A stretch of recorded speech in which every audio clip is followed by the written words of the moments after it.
Marcus Chen vanished without a trace on a perfect October morning in 2019, an expert survivalist, swallowed by mountains he knew like his own reflection. 4 years later, they found him alive in a sealed cave, 200 feet underground, covered in symbols he swore something in the darkness had taught him to carve. October 15, 2019. The sun hadn't yet touched the peaks of the San Juan Mountains when Marcus Chen loaded the last of his gear into his truck. His breath made small clouds in the cold Colorado air as he checked his rifle one more time, ran his fingers over the scope to make sure everything was secure. Sarah stood in the doorway of their cabin, coffee mug warming her hands, watching her husband with that look he'd seen 100 times before. The worried one. The one that said she didn't want him going alone. Marcus, 34 years old and built like he still belonged in the Marines, walked over and kissed her forehead. "Don't worry," he said. "Just 3 days. I'll call every night on the sat phone." Sarah nodded but didn't smile. Something felt different this time. She couldn't explain it, didn't want to sound crazy, but the mountains looked darker somehow, more vast. She'd grown up in Denver, had seen these peaks her whole life, but this morning they seemed to lean in closer, waiting. "You promise you'll check in," she said. It wasn't a question. "Every single night," Marcus replied. He held up the satellite phone, waved it like proof. 6 p.m., like clockwork. He climbed into his truck, started the engine. Through the windshield, Sarah could see him organizing his maps on the passenger seat, that focused look he got before every hunt. Marcus never got lost. He'd taught wilderness survival courses for 5 years after leaving the military. He could navigate by stars, track an elk for miles through terrain that would break most men. That's what made what happened next so impossible. Sarah watched the taillights disappear down the world. Dirt road, heading toward the trailhead at the base of Mount Hesperus. She stood there long after the sound of the engine faded, coffee going cold in her hands. The last time anyone saw Marcus Chen, he was pulling into the parking area at dawn. A ranger doing morning rounds noted his truck, remembered thinking the guy looked prepared, professional, had all the right gear. By that evening, when Sarah's phone stayed silent, she told herself he was just busy. Tomorrow, she thought. He'll call tomorrow. Tomorrow never came. 6 p.m. came and went on that first evening. Sarah sat on the couch with the phone in her lap, staring at the screen like she could will it to ring. Marcus had never missed a check-in, not once in all their years together. Maybe he's tracking something, she told herself. Maybe he's in a dead zone where the satellite can't reach. The mountains could be tricky that way, signals bouncing off rock faces, getting lost in the valleys. She waited until 8 p.m., then 9. By 10, she'd called his satellite phone 6 times. Each call went straight to a generic voicemail, that robotic voice telling her the subscriber wasn't available. She left messages. "Call me back. I'm worried. Marcus, please." That night, she didn't sleep. She sat at the kitchen table drinking coffee that had gone cold hours ago, phone within arm's reach. Day 2 was worse. Sarah called the ranger station at dawn, trying to keep her voice steady. "Her husband went hiking yesterday," she said. "He hasn't checked in." The ranger, a woman named Beth who sounded too young to be reassuring, told her not to panic yet. Hunters lose track of time. Batteries die. He'll probably walk out today with a story about the elk that got away. But Sarah knew Marcus. He was former military, the kind of man who planned for every contingency. He carried backup batteries. He'd promised to call, and Marcus kept his promises. By day 3, Sarah couldn't take it anymore. She threw clothes into a bag, locked up their Denver apartment, and drove the 4 hours back to the mountains. The whole drive, she kept checking her phone, praying for it to ring. It never did. She went straight to the ranger station.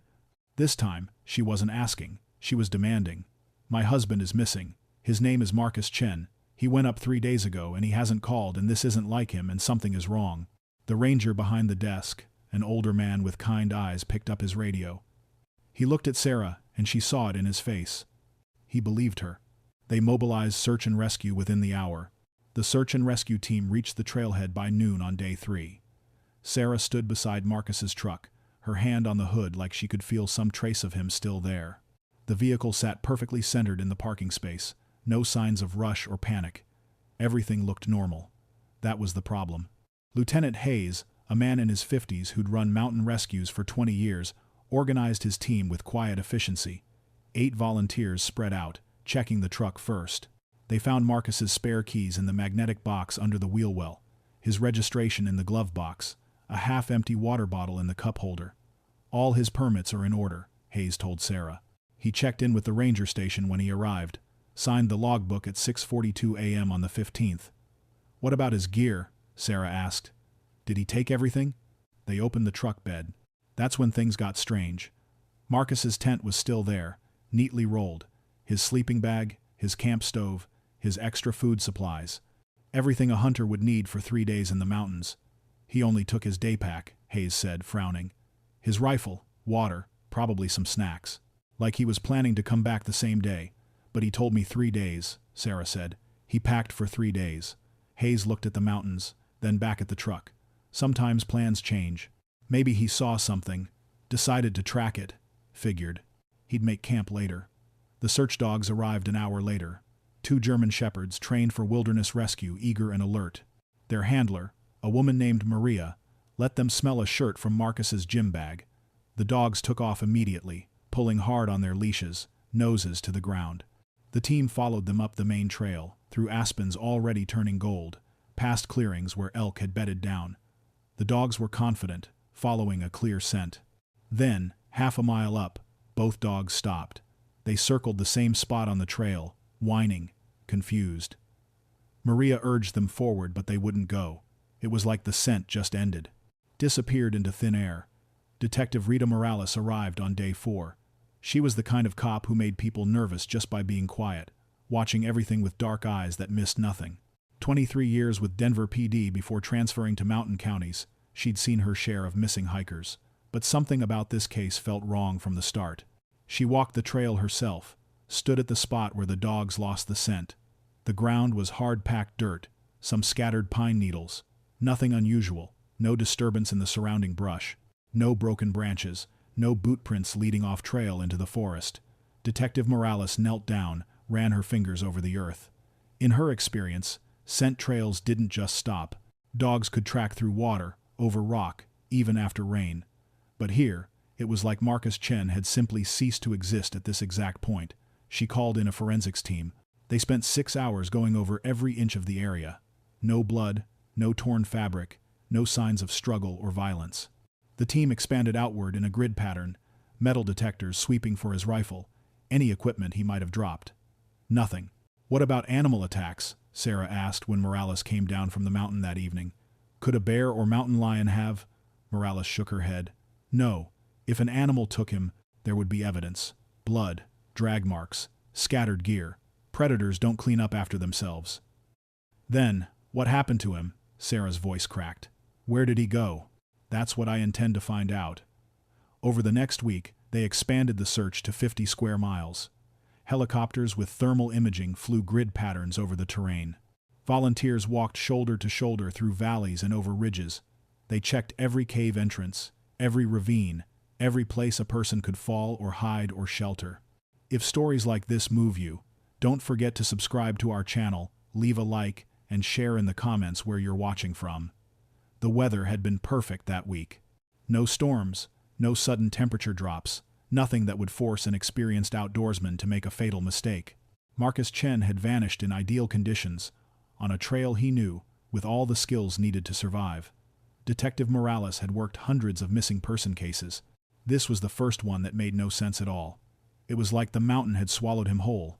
Sarah sat across from Detective Morales in a small office at the ranger station, a box of tissues between them she hadn't touched. She wouldn't cry. Not yet. Crying meant accepting that Marcus might not come back. Tell me about your husband, Morales said. Not just the basics. I need to understand who he was. Sarah took a breath. Marcus was a Marine. Served 2 tours overseas before we met. When he came back, he couldn't sit still in an office, couldn't handle being indoors all day. So he became a wilderness survival instructor. Morales made notes. How experienced was he? Sarah almost laughed. He taught other people how to survive. Classes through the community college, private courses for hunting groups. Marcus could start a fire in the rain with nothing but sticks. He could navigate by stars, track animals for miles. He knew which plants you could eat, how to find water, how to build shelter from practically nothing. So not the type to panic or make rookie mistakes. Never. Sarah leaned forward. Detective, Marcus and I would go camping, and he'd leave his GPS in the truck on purpose. Said it made it too easy. He'd use a compass and a map, old school, and he never, not once, got us lost. Morales called in Marcus's best friend the next day. Tom Reeves had served with Marcus in the military, had gone hunting with him dozens of times in these exact mountains. If anyone could survive out there, it's Marcus, Tom said, but his voice wavered. We did survival training together, real hardcore stuff, not the recreational camping kind. Marcus once spent 5 days in the Rockies with nothing but a knife and a water bottle. Came out fine, actually gained weight somehow because he was so good at foraging. So what are you not saying? Morales asked. Tom looked at his hands. That's what scares me. Marcus wouldn't disappear. He's too careful, too aware. And he'd never worry Sarah like this. He loves her too much. If he could come back, he would have already. Sarah's brother called that evening, trying to convince her to come home to Denver, to rest, to let the professionals handle it. She refused. Every morning she drove to the trailhead and hiked that path herself, calling Marcus's name until her voice gave out, because she knew something no one else seemed to understand. Marcus didn't get lost, which meant something had taken him. 6 weeks passed and the search and rescue operations officially scaled back. The volunteers had jobs to return to, families who needed them. The helicopters couldn't fly forever. Detective Morales remained assigned to the case, but even she had other investigations demanding her attention. The theories started piling up like snow in winter, each one trying to explain the impossible. Lieutenant Hayes believed Marcus had fallen into a hidden ravine, one of the many that cut through the mountains like scars. These things can be invisible until you're right on top of them, he told Sarah. Covered by brush, hidden by shadows. He could have stepped wrong, gone over the edge. We might never find him.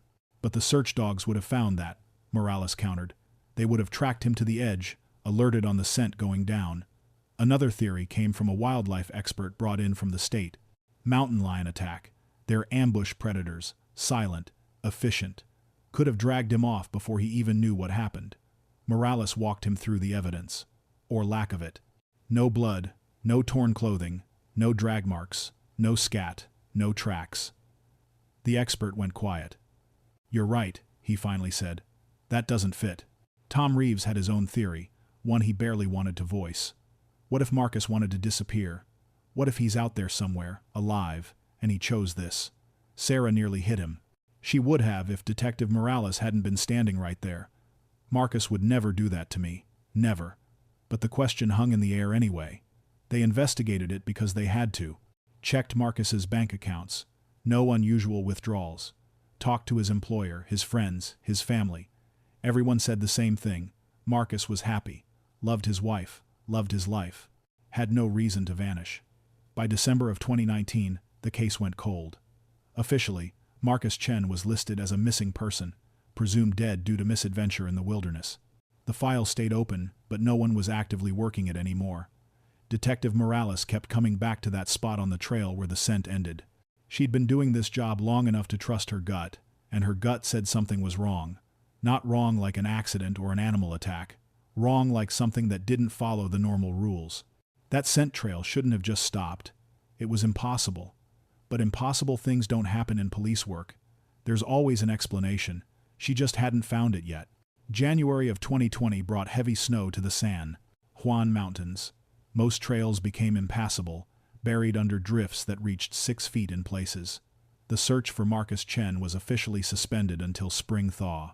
Then, in late March, just as the snow began to melt, a hiker named David Ortiz walked into the ranger station with a strange story.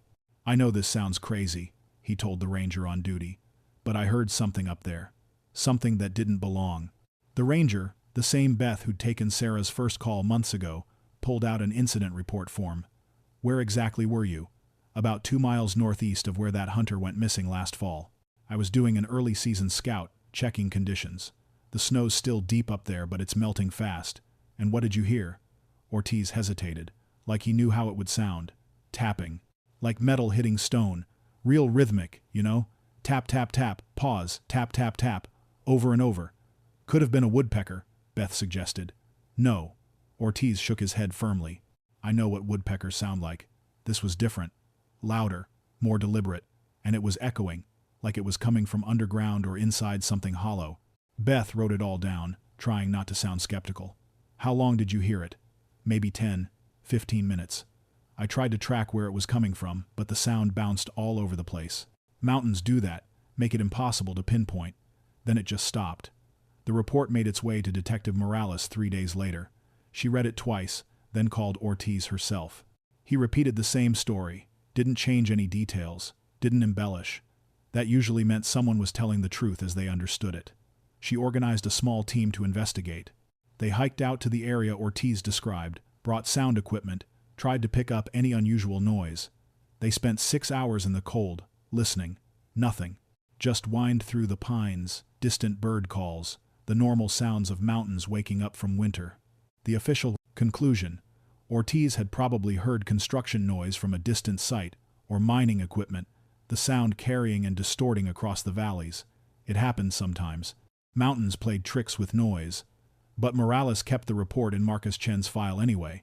She drew a circle on her map around the area where Ortiz had been. It was close to where Marcus had vanished. Maybe too close to be coincidence. That tapping sound bothered her. Rhythmic, deliberate, almost like someone sending a signal. October of 2020 marked 1 year since Marcus disappeared. Sarah had never gone back to Denver. She'd quit her job as a paralegal, broken the lease on their apartment, and moved into a small rental cabin 30 minutes from the mountains. Her friends called it unhealthy. Her therapist called it avoidance. Sarah called it waiting. Every Saturday and Sunday, she hiked the trails where Marcus had vanished. She knew that path better than her own heartbeat now. Every rock, every tree, every turn. She'd memorized the spots where sunlight broke through the canopy, where the ground turned soft with pine needles, where you could see 3 valleys spread out below you like a painting. She put up missing person flyers on every trailhead bulletin board, wrapped them in plastic to protect them from weather. Marcus's face stared out from dozens of posts throughout the mountains. The flyers faded in the sun, got buried by snow, torn down by wind. Sarah replaced them every week. People stopped recognizing her as Marcus's wife and started recognizing her as the woman who never stopped looking. In November, Marcus's brother David flew in from California. He brought something Sarah had never considered: drones. Expensive ones with thermal cameras that could detect body heat through tree cover. "We can search places humans can't reach," David said, setting up the equipment in Sarah's tiny living room. Cliffs, dense forest, areas too dangerous to hike. They flew the drones every weekend for a month.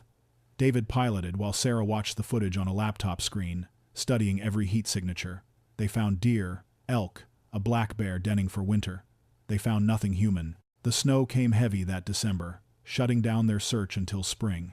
Sarah spent the winter months working at a gas station to pay rent, spending every spare moment studying maps. She marked every cave system, every abandoned mine, every place Marcus might have sought shelter. Detective Morales stopped by on the anniversary of Marcus's disappearance. She brought coffee and sat with Sarah for an hour, not saying much. Just being there. "Have you considered that he might not want to be found?"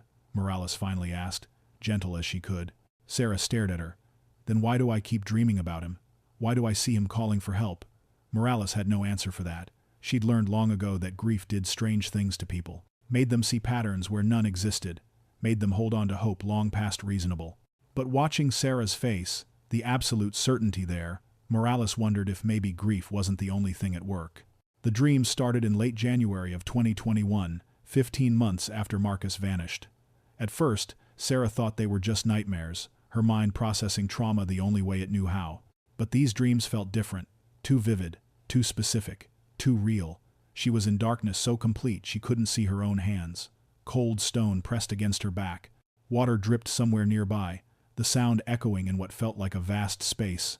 And there was scratching, metal on rock, endless scratching, rhythmic and desperate. In the dream, she knew it was Marcus making that sound. She could feel him there in the darkness even though she couldn't see him. He was alive, he was trapped, and he was trying to tell her something. The walls around her were covered in symbols. She couldn't see them in the dark, but she knew they were there. Knew. Their shapes like she'd traced them with her own fingers. Circles within circles. Lines that connected to form patterns that hurt to look at.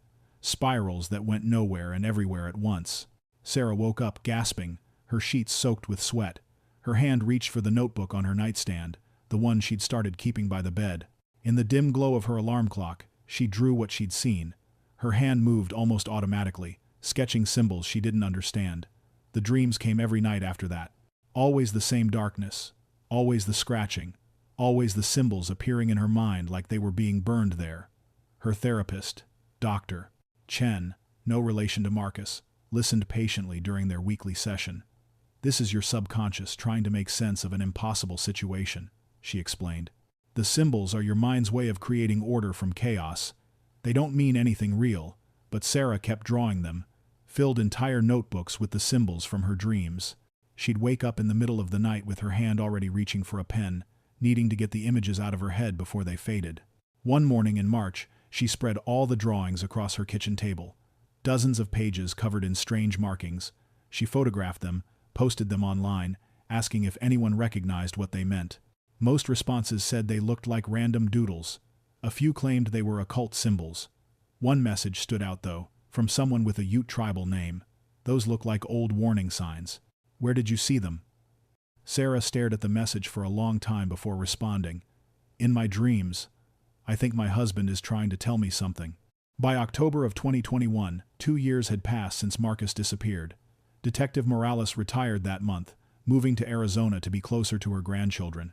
The case officially transferred to Detective James Crawford, a younger cop who looked at missing person files like problems to be solved and closed. Crawford called Sarah in for a meeting 3 weeks after taking over. He had Marcus's file open on his desk, but Sarah could tell he'd barely read it. "Mrs. Chen, I've reviewed your husband's case thoroughly." Crawford's voice had that practiced sympathy that meant he'd already made up his mind. "After 2 years with no contact, no sightings, no evidence of survival, I think it's time we move toward closure." "Closure," Sarah repeated flatly. "We'd like to have your husband declared legally dead. It would help you move forward, access his benefits, settle his affairs. He's not dead." Crawford sighed. "I understand this is difficult, but the statistics on missing hikers who aren't found in the first 72 hours are—" "I don't care about your statistics." Sarah stood up. "My husband is alive and I'm going to find him." She walked out before Crawford could respond. 2 weeks later, she got a certified letter. The case was being moved to inactive status. No more active investigation unless new evidence emerged. Sarah drove to the mountains that afternoon and screamed until her throat was raw. That's where Jesse Whitehorse found her. He was checking trail conditions for the ranger station, heard someone yelling, and hiked up to make sure they were okay. "You're Marcus Chen's wife," Jesse said. It wasn't a question. Everyone in the area knew who she was by now. Sarah wiped her eyes. "Yeah, and apparently everyone's given up on finding him." Jesse sat down on a rock nearby. Didn't ask permission, just sat like he had all the time in the world. "I'm Ute," he said after a moment. "My grandfather used to tell stories about these mountains. Said there are places here that don't follow normal rules. Places that exist in the gaps." "What does that mean?" "Means maybe your husband isn't where everyone's been looking." Jesse pulled out his phone, showed her a map. "I do cave exploration and rescue. Know every documented cave system in this range. But there are other caves, old ones, that aren't on any map. Places my people stopped going generations ago. Why?" Jesse met her eyes. "Because people who went in didn't always come back out. And when they did, they weren't quite the same." Sarah felt something shift in her chest. Hope, maybe. Or recognition. "Can you help me find them?" Jesse nodded slowly. "I can try." April 3rd, 2023. Sarah was restocking shelves at the gas station when the floor started to shake. At first, she thought a heavy truck was passing by, but then the bottles of motor oil began rattling, falling off the rack. The earthquake lasted 18 seconds. Not long, but long enough. A 5.2 magnitude tremor centered 12 miles northeast of Mount Hesperus.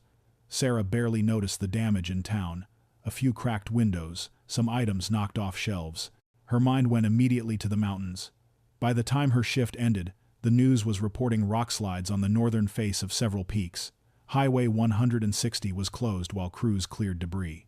Sarah drove as close as she could get, parked at a roadblock, and watched helicopters circling the mountains. Her phone rang. "Jesse, you watching the news?" he asked. "I'm here. I can see it. There's something you need to know." Jesse's voice had an edge to it she'd never heard before. A climbing group reported a new cave opening on Mount Hesperus. North face, about 7,000 feet elevation. They say it wasn't there before. "Earthquakes don't create caves," Sarah said. "No," Jesse agreed. "But they can reveal them." Whatever was covering that opening just got shaken loose. Sarah felt her heart start to race. Where exactly? Jesse was quiet for a moment. About 1.5 miles from where Marcus disappeared. Maybe less. The ranger station was chaos when Sarah and Jesse arrived the next morning. Rangers were coordinating rescue efforts for stranded hikers, assessing trail damage, trying to figure out which areas were safe. Lieutenant Hayes was there, older now but still in charge. "We need to explore that cave," Sarah told him without preamble. Hayes looked exhausted. "Mrs. Chen, we've got bigger priorities right now. We have injured hikers, unstable terrain, roads to clear. My husband could be in that cave." That got Hayes's attention. He exchanged a look with Jesse. "You really think?" "I know it," Sarah said. "I've seen it in my dreams, those symbols I've been drawing. Jesse says they're warnings about places like this." Hayes rubbed his face. "Even if I wanted to authorize an exploration, the mountain's not stable right now. We'd be risking lives. Then I'll go alone." "No," Jesse cut in. "You won't. But if Sarah's right, we can't wait too long. Caves that open after earthquakes sometimes collapse again. We've got a window, maybe days, maybe hours." Hayes looked between them, then at the mountain looming in the distance. He'd been searching for Marcus Chen for years, too.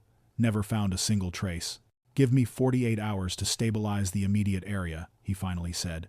"Then we go in." The local news ran the story that evening. Earthquake reveals hidden cave system in San Juan Mountains. Sarah watched the footage 3 times, studying every frame. The opening was a jagged wound in the rock face, about 4 feet wide, surrounded by fresh rubble from the rock slide. The camera zoomed in and Sarah's breath caught. The angle of the opening, the way it cut into the mountainside, the shadows beyond. She'd seen this exact view before. In her dreams. She pulled out her notebooks, flipped through pages of symbols and sketches until she found it. A drawing she'd made 2 months ago. She'd titled it simply, "The Entrance." In the sketch, she'd drawn a cave mouth surrounded by fallen rocks, and inside, darkness that seemed to go on forever. It was the same cave. She knew it with a certainty that bypassed logic and went straight to her gut. Jesse came over that night. Sarah had called him, told him to bring his maps, his cave exploration gear, everything he had. They spread it all across her kitchen table. "Show me every cave you know in this area," Sarah said. Jesse marked them with a red pen. 17 documented caves within a 5-mile radius of where Marcus disappeared. We've explored 12 of them over the past 2 years. Found nothing. What about the other 5? Too unstable, too dangerous, or sealed by previous collapses? But this new opening, Jesse tapped the news photo. "This isn't on any map I've ever seen. It's either completely new, which is geologically unlikely, or it's been hidden for a very long time." Sarah showed him her dream journal. The drawings, the symbols, the sketch of the entrance. Jesse went very quiet as he looked through the pages. "How long have you been dreaming this?" he asked. "More than a year. Since 2021. Jesse pulled out his own notebook, one filled with sketches and notes in a language Sarah didn't recognize. "My grandfather kept records. Stories passed down. He drew some of the same symbols you're drawing. He called them boundary markers." "Boundaries of what?" "Places where the world gets thin, where things that shouldn't be possible become possible." Jesse met her eyes. "Sarah, if Marcus is in that cave, if he's been there for 3.5 years, the question isn't just how he survived, it's what survived with him." Sarah had thought about this, spent countless nights wondering what she'd find if she ever found Marcus. Would he still be the man she married? Would he even be alive? But the alternative was worse. "Not knowing, never knowing. We go in," she said. "Tomorrow, with or without permission." Jesse nodded slowly. "Then we go prepared for anything." April 6th, 2023. The exploration team assembled at dawn. Sarah, Jesse, 2 park rangers named Miguel and Karen, and a cave rescue specialist named Dr. Chen. No relation to Marcus, but the coincidence felt significant. Lieutenant Hayes had authorized the mission with the condition that they turn back at any sign of Everett instability. The hike to the cave opening took 90 minutes. The rock slide had left the approach treacherous, loose stones shifting under their boots. When they reached the entrance, everyone went quiet. The opening was larger than it looked on TV, about 6 feet high and 5 feet wide. Beyond the threshold, darkness swallowed their flashlight beams like they were shining into a void. "Standard protocol, Doctor," Chen said, checking his equipment. "We rope together, test the air quality, map as we go. First sign of bad air or unstable rock, we retreat. Understood?" Everyone nodded except Sarah. She was staring into the cave like she could see something the rest of them couldn't. Jesse touched her arm. "You okay?" "This is it," Sarah whispered. "This is where he is."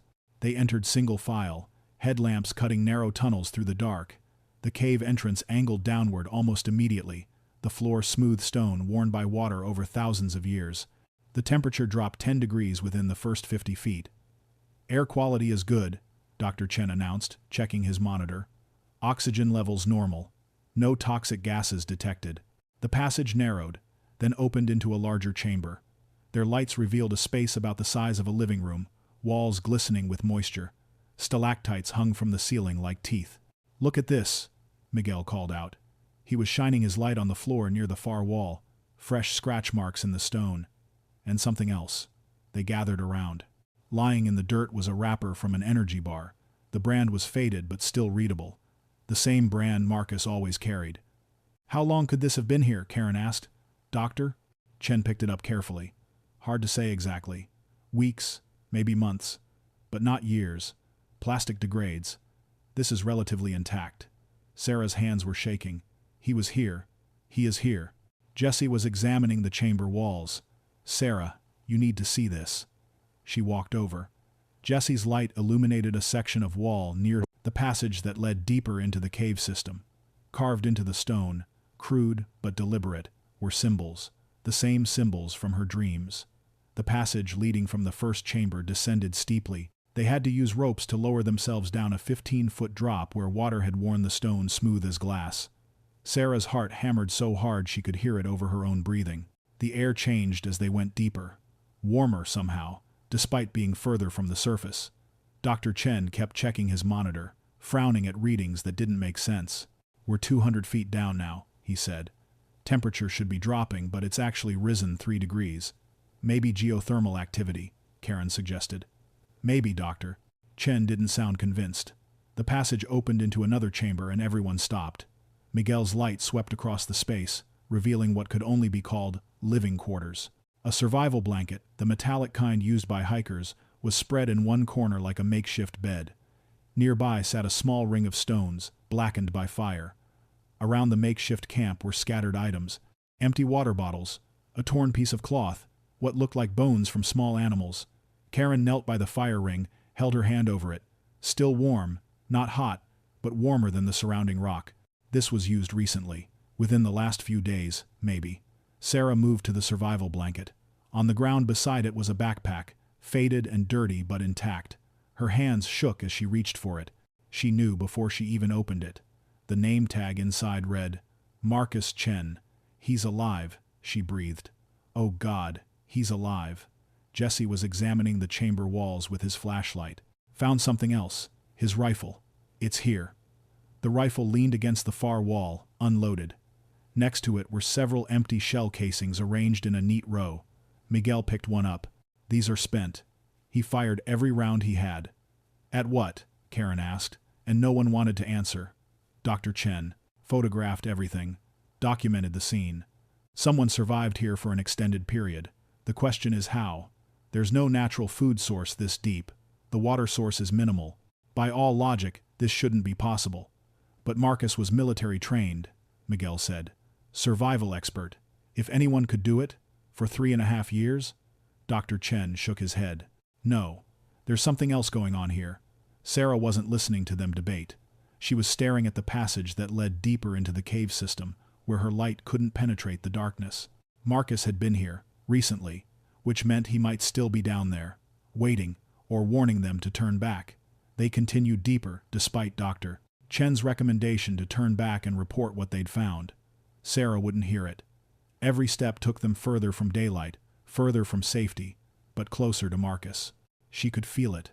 The passage narrowed again, forcing them to move single file. Water dripped from somewhere above, the sound echoing strangely. Karen's radio crackled with static, then went dead. "No signal this deep. We should mark our route," Miguel said, pulling out chalk. He drew arrows on the walls as they went, white marks pointing back toward the entrance. After another 100 feet, the passage opened into a chamber that stole the breath from everyone's lungs. It was massive. Their lights couldn't find the ceiling or the far walls, but what they could see made Sarah's knees weak. Every surface within reach of the light was covered in carved symbols. Hundreds of them, maybe thousands, covering the walls in layers like someone had run out of space and started carving over previous marks. These were the symbols from her dreams, exactly as she'd seen them. Circles within circles, spirals that seemed to move in the light, lines connecting in patterns that hurt to follow. Jesse walked slowly along one wall, his light tracing the carvings. "These are old," he said, his voice hushed. "Some of them are Ute markings. Warnings. Boundary signs. But they've been changed. Added to. And these others?" He touched a spiral pattern. "I've never seen anything like this." "Doctor." Chen was taking photos, but his hands shook. "This would take years to carve, decades even. How long has this cave been here?" "Forever," Jesse said simply. "But that's not the question. The question is, who's been adding to it?" Sarah moved to the far side of the chamber. Her light caught something different. Fresher carvings, the stone still pale where it had been recently cut. The lines were shakier, less precise than the ancient symbols, but the patterns were similar. "These are new," she called out. "Look, you can still see tool marks." Miguel came over, ran his hand along the carvings. Days old, maybe a week at most. Karen's light found something at the base of the wall. Stone tools. Crude but effective, pieces of rock shaped into chisels and scrapers. And next to them, a pile of stone dust. "Someone's still carving," Karen said. "Someone's down here right now." Sarah's voice cracked when she called into the darkness beyond their lights. "Marcus? Marcus, if you can hear me, it's Sarah. I'm here. I found you." Her words echoed through the chamber, bouncing off unseen walls.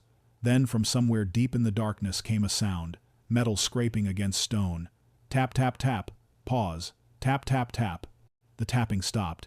Sarah stood frozen, every nerve in her body screaming at her to run toward the sound. Jesse grabbed her arm, held her back. "Wait," he whispered. "Let me go first." "No." Sarah pulled free. "That's my husband." She moved toward the source of the sound, her headlamp cutting through darkness that seemed thicker here, heavier. The others followed close behind, their lights overlapping, trying to push back the shadows. The passage curved sharply to the right and opened into one final chamber. Smaller than the symbol room, maybe 20 feet across.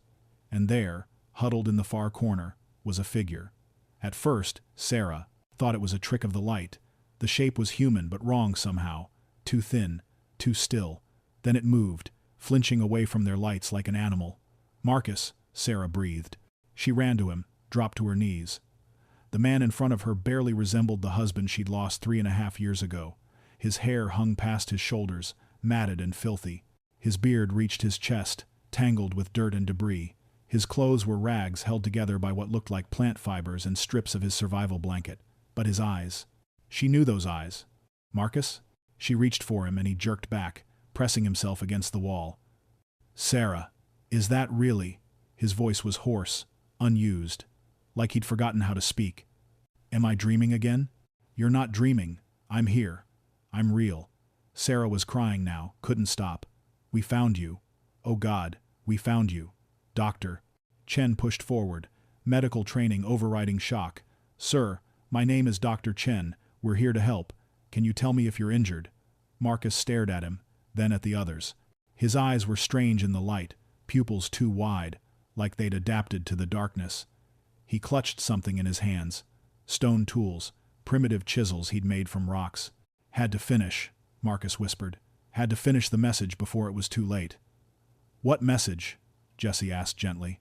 Marcus looked at him, and Sarah saw something in her husband's face that made her blood run cold. Fear. Pure, absolute terror. "The warnings," Marcus said. "Someone had to warn them. Had to make sure people knew not to come here. Not to listen. Not to."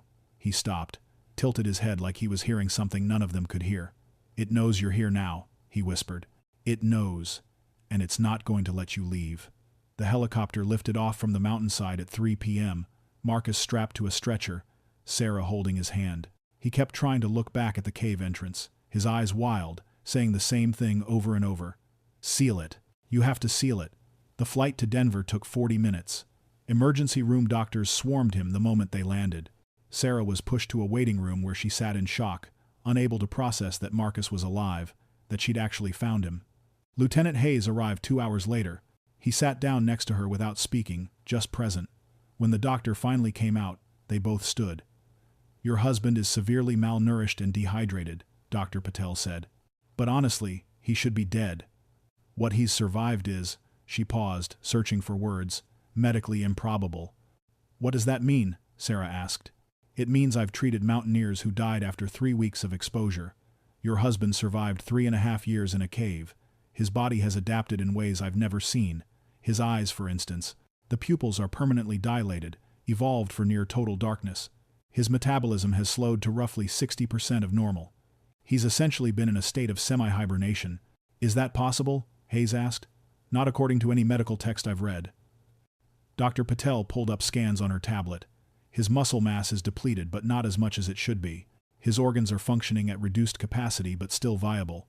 Whatever he was eating down there, however he was surviving, his body found a way to adapt." "What was he eating?" Sarah had to know. "Based on what we found in his system, insects primarily, cave crickets, beetles, some kind of blind fish, moss or lichen. The water source kept him hydrated, but his caloric intake should have been nowhere near enough to sustain life for that long. But he did survive," Sarah said. "He's alive. Physically, yes, Doctor." Patel's expression turned grave. "But Sarah, we need to talk about his mental state. He's experiencing severe psychological trauma, possible dissociative episodes. He keeps talking about things that don't make sense. Says he wasn't alone in the cave. That something was teaching him." "Teaching him what?" The doctor hesitated.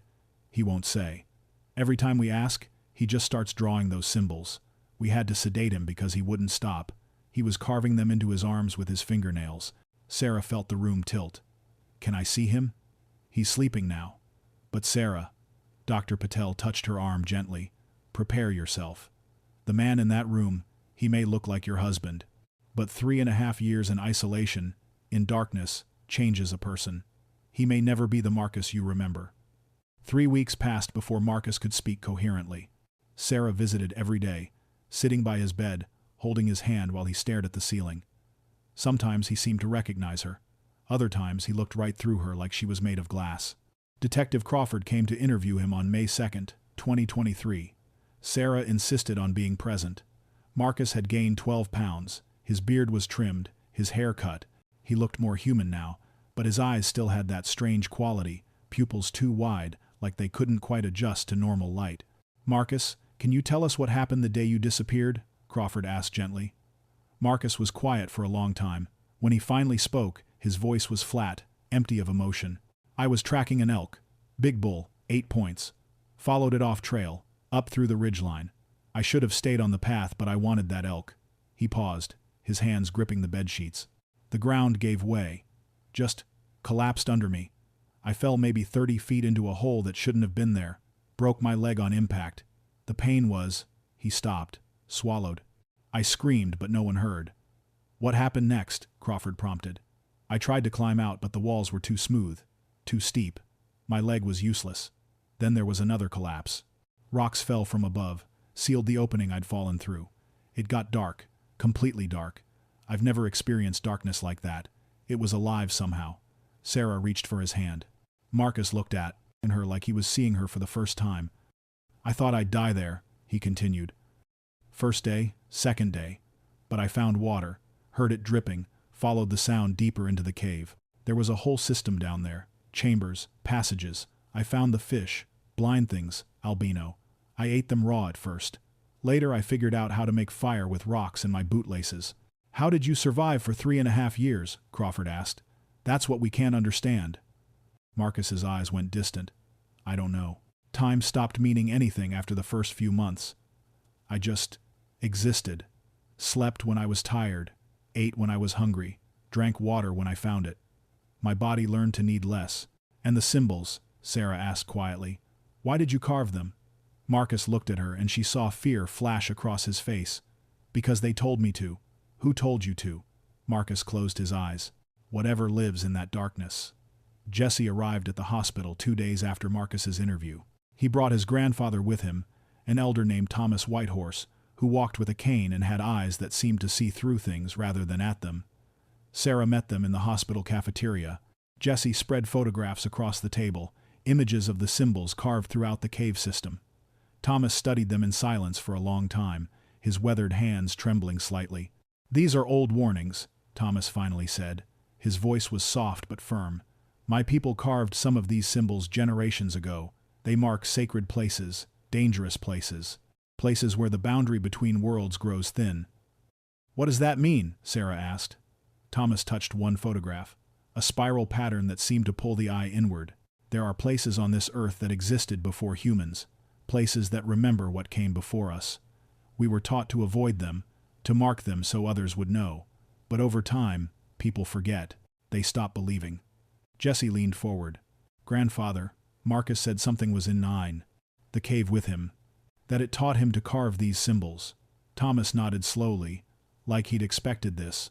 "The symbols are a language, not words exactly, but concepts. Warnings that transcend speech. What's troubling is these." He pointed to several photographs showing symbols that didn't match the others. "These aren't Ute, they're older. Much older. I've seen fragments of these patterns in archaeological sites, petroglyphs that predate any known civilization in this region." "Could Marcus have seen them somewhere before?" Sarah asked. "In books? Online?" Jesse shook his head. "I checked. These exact combinations don't appear in any database, any archaeological record. It's like Marcus was downloading information directly from—" He stopped, unsure how to finish. "From the cave itself," Thomas said. "From whatever presence remains there." He looked at Sarah with something like pity. "Your husband spent 3.5 years in a place that exists outside normal time and space, in darkness so complete that reality becomes negotiable. Whatever he encountered there, it used him, made him its messenger." Sarah felt cold. "Messenger for what?" Thomas gathered the photographs carefully, like they might burn him. "A warning. Stay away. Do not enter. Do not listen.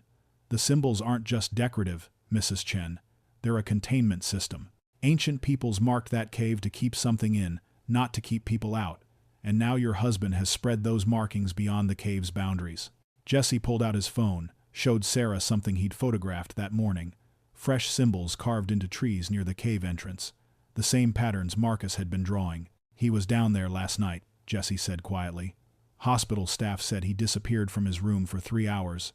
No one knows where he went." 6 months later, November of 2023, Marcus and Sarah sat in their new home in Montana, 300 miles from the Colorado mountains. They'd left everything behind, started fresh, where the peaks couldn't watch them. Marcus was better. That's what the doctors said. He'd gained back most of his weight. His eyes had adjusted somewhat to normal light. He could hold conversations without trailing off into silence. But Sarah knew the truth. Her husband had come back from that cave, but something had stayed with him. He barely spoke anymore. Not the comfortable silence of their early marriage, but the heavy quiet of someone carrying secrets too dark to share. Every night, she'd wake to find him sitting at the kitchen table, drawing, always the same symbols, filling notebook after notebook. Detective Crawford had closed the case officially. Marcus Chen, found alive, case resolved. The media ran the story for a week. Miracle survival, they called it. Man beats impossible odds. No one asked the hard questions. No one wanted to know what really happened in that darkness. The cave was sealed by federal order in June.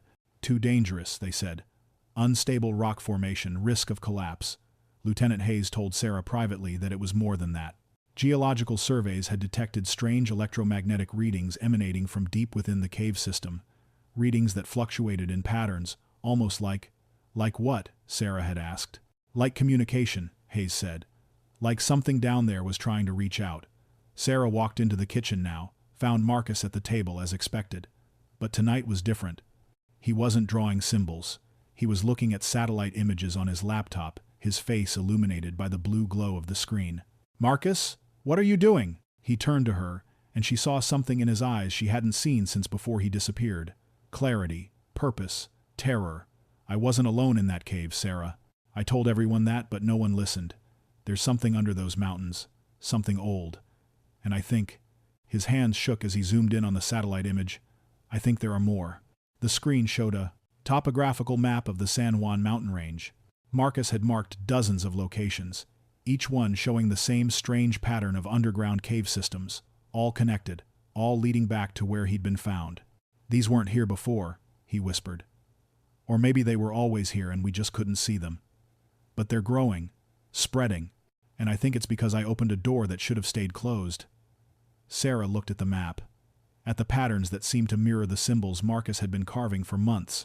Then, from outside their Montana home, carried on the cold November wind, came a sound that made them both freeze. Tap, tap, tap, pause, tap, tap, tap. The same rhythmic tapping that had echoed through those Colorado caves. It had followed them,